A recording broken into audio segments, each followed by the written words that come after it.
Welcome back to the Confessions Podcast, Season 2. This season, we embark on a profoundly important journey, one that brings to light the stories, struggles, and triumphs of Black women living with HIV. In a world where the numbers speak volumes, with thousands of new HIV infections among Black heterosexual and transgender women, it's crucial we listen, learn, and act. Black women's experiences in the HIV epidemic are not just statistics. They are tales of resilience, strength, and hope. This season is dedicated to uplifting their voices, shedding light on the disparities in healthcare, and exploring the courage it takes to live openly and authentically. Join us as we share the courageous stories of 6 women whose lives and experience offer insight, inspiration, and a call to action for all of us. Welcome to Confessions, Season 2.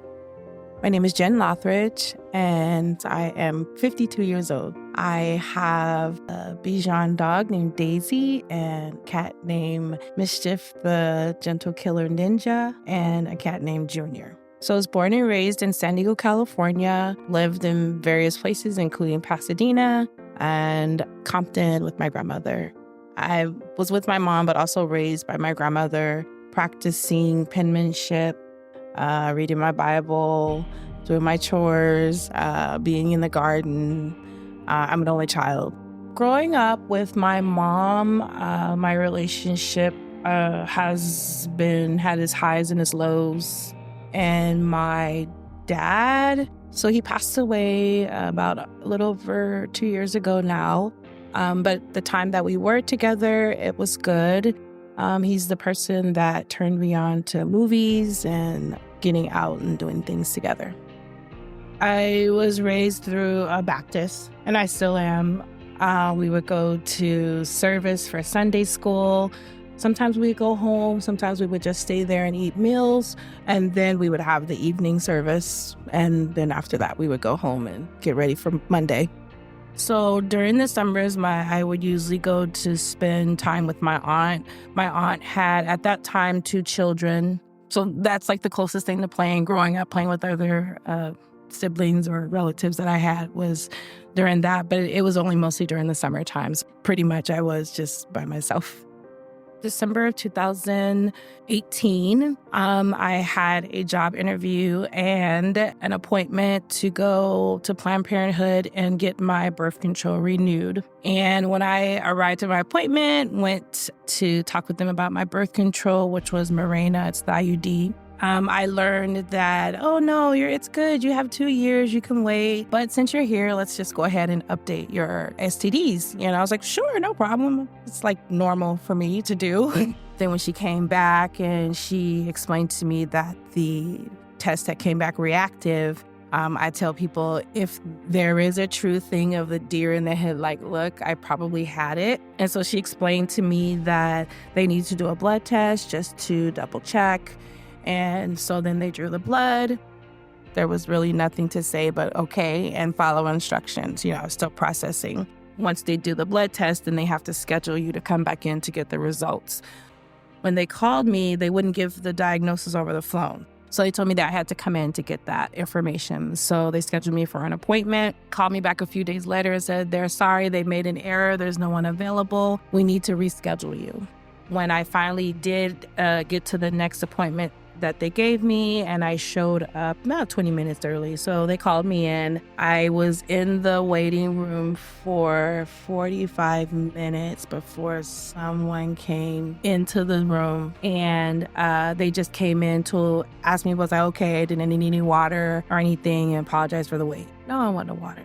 You know what I want, right? So then after waiting a little bit longer, someone finally came in and apologized and explained that usually when they're giving such information, they always have a counselor present as well. And there was a miscommunication. So there was no counselor. So she proceeded to inform me that if the blood test came back positive for HIV, this was one of the Planned Parenthood representatives that was authorized to give me my result. And she gave me a piece of paper with a list of places to go. At that time, I'm thinking, I just literally had just started a new job. So how am I going to go to a new job, deal with this, deal with that? And I came home to help take care of my dad. One of the clinics that were listed on the paper was the Family Health Center Evening Clinic, their annex facility in San Diego. And so I was like, well, I guess this is where I go because it's like 8 o'clock at night and I'm freaking out inside. I went there and I was like, hey, I need to speak to someone. And, I really need to speak with someone. So they asked me to take a seat, kind enough, called somebody, went in the back. And I proceeded to explain to them like, hey, I just learned this information. I don't know what the heck to do. So the first person that I disclosed my diagnosis to was a really, really, really, really, really, really dear friend. He noticed something was wrong with me, but at that time, I couldn't even bring myself to say I have HIV, let alone tell him. But he was still being supportive, and I was like, yeah, I don't know, you might not be supportive if you only knew, but he's like, no, don't worry, I'm your rock, I'm there for you. So I had my first appointment back at the Family Health Center annex to night clinic. Said, meet me here. And he met me there. And so we went into the lobby. And so he says, do you have cancer? And I was like, no. He says, okay. We go into the exam room. A nurse comes in and, she greets me and she's asked me if I know why I'm there. I say yes. And she looks at him and she says, does he know why you're here? And I said, no. And so she's like, okay. And he's just looking at me. And then the doctor came in and, proceeded to talk about the diagnosis and stuff like that. So that was my way of disclosing for the very first time. Family-wise, some people know, like my children know. I mean, we're like coming out of days from me totally being open fully. Like I've work-related spaces, I've spoken about it and things like that. However, I just recently participated in a 24-hour marathon on Facebook to promote a reduction of stigma and things like that. And so we, as a representative ribbon, myself and one of my other dadas, that's sister in Swahili, but yeah, we had a slot where we basically shared our story. And I was like, okay, so this is my first time in a clear public setting, like anybody around the world can access this information. I even put on my page, beautiful women speaking, including me, check it out, because I'm getting it now. And so, I was like, I've been diagnosed with living with HIV, AIDS for 5 years, and I'm putting this out there. And I explained to him, I said, my mother doesn't even know. And I said, well, this way she probably will know now, and I explained that, I apologize. I'm like, I'm sorry, Mom. But at that time, up until literally just days ago, I cared about my mom finding out and telling everybody if I'm ready for it or not. And I wasn't ready for it. Have I told her face to face? Not yet. But I feel now I'm in a place where it's whatever it is on their end, but I'm fine with it. I understand that the stigma continues to exist around individuals living with HIV because we don't talk about it. I get why we don't talk about it. However, the louder we get, the lower stigma will be.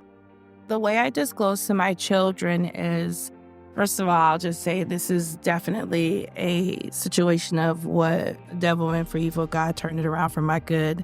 A little after I had been diagnosed, a friend of mine that lives in Maryland asked me to come and help with her wedding. So it just so happened during that time, my son lived in Baltimore. My daughter was in Pensacola. Since I'm in town, my daughter was going to come so we could all kind of see each other. I believe in family meetings when it's important things to discuss. And so I thought that would be a good opportunity. So we had a family meeting about it when we got together. And I shared with them what was going on. They were a little upset. That's just because, you got, the way you acquire things, they were just upset. But I mean, you just don't know unless you get tested, right? So, and I was married. So they asked questions. Was I okay? And I said yes. I started taking medication, and that was that. 2016, I fell asleep while I was driving, had a head-on collision with a tree, jacked up my ankle really bad, but survived, couldn't walk. For whatever reason, challenges in marriages, my husband made the choice to leave the household. And so I ended up in Pensacola with my daughter. For a year and a half, I wasn't involved with anyone because I'm married, right? Regardless of where we are. So after that year and a half, I met someone who was a very nice gentleman, older gentleman, loved the Lord, things like that. So, I opened myself up to him and we had sex and it was unprotected. The reason why I say that is because as we were deciding about getting into a relationship, literally in the midst of that conversation, he asked me to call the ambulance because he couldn't breathe. And when the ambulance came, he said he would be back. They were going to give him some oxygen. That was the last time I saw him alive. So he passed away. I just had the conversation with my ex-husband, not November, December, USCHA. Just had the conversation because I was embarrassed, because I was still married, but I understood the importance of letting him know, hey, you might want to check yourself out. So we had the conversation just recently, and he was like, okay, he wasn't angry or anything like that. I encouraged him to get tested. He's working with his providers because he actually is dealing with his own health issues, which we are confident that they have done the screening. Now, have he's gone and say, I went and took this HIV test? To my knowledge, no. And I leave it at that. I give you the information. It's up to you what you do with it. But based on his health and the things he's been going through, it's felt that there is no possibility that it came through him. So yes, I am U equals U, which means undetectable, untransmittable. At some point I'll have sex, so that's important. So in the midst of navigating with what I dubbed as my new best friend at that time, HIV, my pharmacy nurse had encouraged me to attend a women's conference. And she says, I'll register you. Don't worry. I just think this would be really good for you to attend. So I went to this women's conference and was amazed to see all these other women in this room, HIV positive as well. And I was like, oh, okay. I mean, you're not alone, but I'm not alone, And so went to the conference, had really good time. I was leaving the conference and this individual, she's walking by me, and I guess she notices she's never seen me before. So she's like, hey, what's your name? She reached out to me. And she said, don't worry, don't isolate yourself. She's just really encouraging to talk to a complete stranger and understanding, this is the first person to come to me talk about HIV. She said, oh, you got to come to this place, Christy's place. There's really nice things that can help you. And so she took me to a Tuesday night group that they have. It's long running, many years that this group has been hosted at Christy's place. And that was where I got to engage with seasoned people, learn about what the heck I got myself into, really begin understanding I'm going to be okay as long as I take everything. If I had a question, I could ask. If I didn't even want to say anything, I could just listen to everyone else share. And they didn't necessarily always talk about HIV. So that was really cool. So that's how I ended up in the Christy's Place environment. And then I decided to enroll for services. A lot of the activities I wasn't able to participate in because of my work schedule, but there was a training that they have called the Lotus Project. And the Lotus Project helps to train women living with HIV to become advocates, recognize that it's okay that you're HIV positive and you can use your voice to help, encourage and empower yourself, but as well as others. I did that, had a good time, learned lots. And then later I got invited to attend Project Pearl. And Project Pearl is a training that helps individuals understand how their voice can impact funding and services for HIV within the San Diego County community, and learning about what's called the San Diego County HIV Planning Group. This is a committee that has subcommittees that actually determine what services are needed and determine where the funding should go, allocated to housing support, mental health services, and things like that. This committee, a good portion of it has to be ran by individuals that are living with HIV. So you have an opportunity once you complete the Project Pearl program to do a community project, and you get a mentor. And she encouraged me to consider becoming a member of the HPG, or the HIV Planning Group. But again, as God would have it, I was working at 211 San Diego, and our department was actually being dissolved. So I was reached out to from Christie's Place about a position for their family services coordinator that was open if I was interested. And I'm not a job hopper, but because of the timing that was going on, I was like, well, let's see what's going on. They gave me an opportunity. They hired me as the aging and family services coordinator in March of last year. And then in April, I was blessed to have the opportunity to become the aging and peer navigation program supervisor. Then February of this year, I became the aging and research program supervisor. With us wanting better health care, we have to do our part to contribute to obtain that better health care and give them the information they need.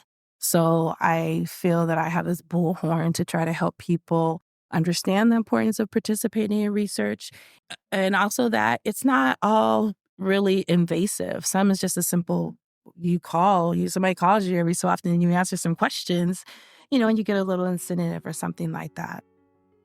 So my daughter is 31 and my son is 32. Our relationship is pretty good. I was just talking to my daughter while I was on my way here, and she thinks this is awesome. She's like, oh, I'm so proud of you, and that's really cool. Are you scared? Are you nervous? I'm like, no, I'm just going to go and speak, and just share.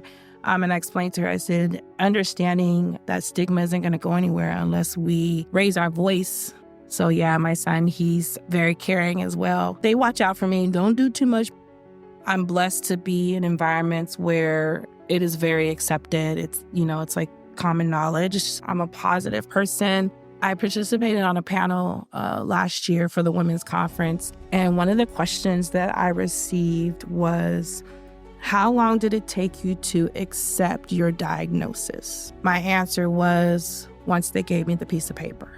Because at that point, it is what it is. I for me personally, I can't be in denial. And I've talked with and I've heard people who they're in denial, their own self or other people have kind of coerced them into being in denial and things like that. But it's like, no, I at least had enough knowledge and understanding to know if this is what this piece of paper says, this is what it is. So at that point, for me, it was, okay, what's next? What do we have to do? In the midst of getting established with a new job, having to find a place to live because I was staying on my best friend's mom's couch. And on top of that, my dad, he was ill. And on top of that, now I have to learn about coping with HIV. I remember I was supposed to go one weekend to go look for a place to stay, but I wasn't feeling good. I thought I had a sty on my eye. And talked to the provider, and she was so kind enough to check on me. She sent me text messages. Are you okay? Have you, checked on your eye? You gone? And I sent her a picture. She's like, you might want to go to the emergency room. Okay. So now I need to go to the emergency room on the same day I'm about to swallow my first pill. So like for me, because I'm not a pill person, I try to be natural. My grandmommy fed me from the garden, so I'm not trying to take pills. And so I was struggling with that because I knew once I took this pill, I would have to swallow it for the rest of my life, every day, Not feeling good, my eyes getting worse. So I said, okay, I'm going to get up. And then also the fact that, okay, if I go to the emergency room, now I got to tell somebody I have HIV. This is new for me. So I finally went that evening time. And it was a good thing I did go because we found out that I had shingles, that stress. I had that just how stressful. I had shingles in my right eye and I had meningitis virus in my spinal fluid. And only way we knew that, of course, I had to give in to a spinal tap. So I got pretty sick. I think I was in the hospital for about almost 10 days or something like that. Yeah, I went in February 2nd or something like that. And I don't think I left until the 10th, but that was just an opportunity to be like, okay, Lord, what we doing here? Help me understand. At that point, it was just about making sure I got better and doing whatever it took to stay better. And so that's pretty much how my journey, started to becoming undetectable. What I'm learning is when you're involved with something that is stigma heavy, you have a choice to let it weigh you down or not. And understanding the importance, again, of helping people get a better understanding of where we are now with HIV, we have to be loud and we have to share. And usually when coming into the world of HIV, you learn that you disclose, like you'll learn your HIV DAR, when you're gauging when to disclose to individuals.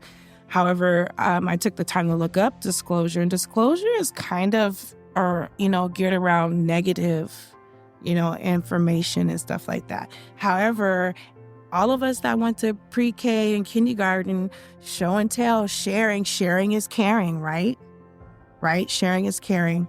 So I think that by changing that from the D word to share, that means I am choosing to share. Someone is choosing to share. It's more empowering. Sharing is a good thing. So it can help individuals not feel so challenged with when they have to disclose, because they don't want people to look down on them because they're disclosing something that can be perceived as bad or negative. But if I'm sharing with you. This is my choice to share with you. I want you to understand. I want you to be okay. I want you to be comfortable sitting next to me. My dad, his daughter had passed away. So he actually died not knowing that I was HIV positive, because my mommy, I call her, I don't use the word step. My mommy, she knew. And we agreed that we wouldn't tell him because he was already dealing with depression of that. And he had stage 4 kidney disease, blah, blah, blah, blah, blah. So that's why we chose not to tell him. Anybody else, I just had to figure out what I was doing, because if I had questions, people bombarded me with questions, I want to make sure I'm okay, because again, the stigma, the negativity wrapped around HIV, especially having an AIDS diagnosis. I had 151 was my CD4 count. But now I'm starting to disclose to family. We had Chrissy's Place, we had our Black History Month community celebration. One of the tabling organizations, one of the staff members is my cousin, this is a close cousin, but I hadn't told her. And so I took her a tour around Chrissy's Place, and I went to the staff board. I was like, this person, and I pointed me up, and this person is living with HIV. She was very receptive of it. It just goes back to, you never know who you are in the midst of that is HIV positive, and it's important to be mindful of that. What I'm learning is individuals such as myself that are living with HIV, staying adherent to our medication, we're healthier because we know what's going on with our bodies. Our doctors are making sure every spot from the top of the head to the bottom of the toe is right, so that we don't run risk of any opportunist infections or anything that might be missed as an individual living with HIV. Because now I have this AIDS diagnosis, I was blessed to connect with the Department of Rehabilitation, because they helped me accelerate my educational path. So they helped support me through my associate's degree at City College. So in 2022, I graduated with my behavioral science social work degree, associate's degree. So I did that. And now I am currently attending STSU, go Aztec. And I'm in the social work program, and I'm studying gerontology. All of these things are contributing factors to how I'm able to sit here right now and share this stuff with you openly and honestly. My story is not the norm to a lot of stories that I've heard. Still, my goal is that it gives someone the confidence that they're going to be okay as long as they take their medication. Do I struggle taking my medication? Yes. I do struggle taking my medication, because we're going to be honest and real, right? I do struggle taking my medication. And that's just something I got to work with. But I do take my medication, and I make sure that I connect with my providers. I make sure I do my labs when I need to. Continue loving yourselves, believing in yourselves, no matter what, HIV positive or not. Be supportive to individuals. Be mindful of your surroundings, because again, you never know who could be standing next to you and HIV positive. Thank you for joining us on this journey through Season 2 of the Confessions podcast. The stories shared by the brave women on our platform are more than just confessions. They are a beacon of hope, a call for understanding, and a plea for change. Until next time, take care and continue to listen, learn, and advocate for women. Stay brave, beautiful, and strong.